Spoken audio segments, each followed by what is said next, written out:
నందమూరి తారకరత్న ఈ లోకాన్ని విడిచి వెళ్లిపోయి సుమారు ఏడాది కావస్తోంది. 1వ నెంబర్ కుర్రాడితో హీరోగా సినిమా ఇండస్ట్రీలోకి అడుగుపెట్టిన ఈ నందమూరి అబ్బాయి విలన్ గాను నటించి మెప్పించాడు.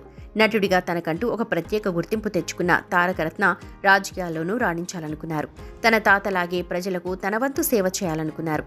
అయితే విధి మాత్రం వేరేలా ఆలోచించింది. నారా లోకేష్ యువగళం పాదయాత్రలో పాల్గొన్న తారకరత్న గుండెపోటుకు గురయ్యారు. సుమారు నెల రోజుల పాటు ఆసుపత్రిలో చికిత్స పొంది సరిగ్గా శివరాత్రి రోజు ఈ లోకం నుంచి వెళ్లిపోయారు. తారకరత్న మృతితో అతని భార్య బిడ్డలు ఇప్పటికీ కోలుకోలేకపోతున్నారు. ముఖ్యంగా తారకరత్న సతీమణి అలేఖ్యారెడ్డి తన భర్త జ్ఞాపకాల్లోనే జీవిస్తున్నారు. సోషల్ మీడియా వేదిక తన భర్తతో గడిపిన మధుర క్షణాలను పంచుకుంటున్నారు. తారకరత్న అలేఖ్య దంపతులకు మొత్తం 3 పిల్లలు. మొదట అమ్మాయి పుట్టగా తర్వాత 2 కవలలు జన్మించారు. వారికి నిష్కా, తాన్యారాం, రేయా అని పేర్లు పెట్టారు. అయితే డిసెంబర్ 31న పెద్ద కూతురు నిష్కా పుట్టినరోజు. ఈ మేరకు తన కూతురుకు సోషల్ మీడియా వేదిక బర్త్డే విషెస్ చెప్పింది అలేఖ్య. తన ముద్దల కుమార్తె అందమైన ఫోటోలను షేర్ చేసిన తారకరత్న సతీమణి, "నువ్వు ఈ లోకంలోకి వచ్చిన నిమిషం నుంచి మాకెంతో గర్వంగా ఉంది. నీ నవ్వు, ప్రేమ ఎప్పటికీ ఇలాగే ఉండాలని దేవుణ్ణి కోరుకుంటున్నాను.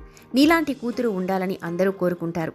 మీ ప్రతి అడుగులో మిమ్మల్ని ప్రేమించడానికి, మద్దతు ఇవ్వడానికి మీ అమ్మ నిత్యం మీతోనే ఉంటుంది" అని తన కూతురిపై తనకున్న ప్రేమకు అక్షర రూపమిచ్చింది తారకరత్న భార్య అలేఖ్య. ప్రస్తుతం ఈ పోస్ట్, తారకరత్న ఫోటోలు సామాజిక మాధ్యమాల్లో తెగ వైరల్ అవుతున్నాయి. పలువురు ప్రముఖులు, అభిమానులు, నెటిజన్లు నిష్కాకు పుట్టినరోజు శుభాకాంక్షలు తెలుపుతున్నారు.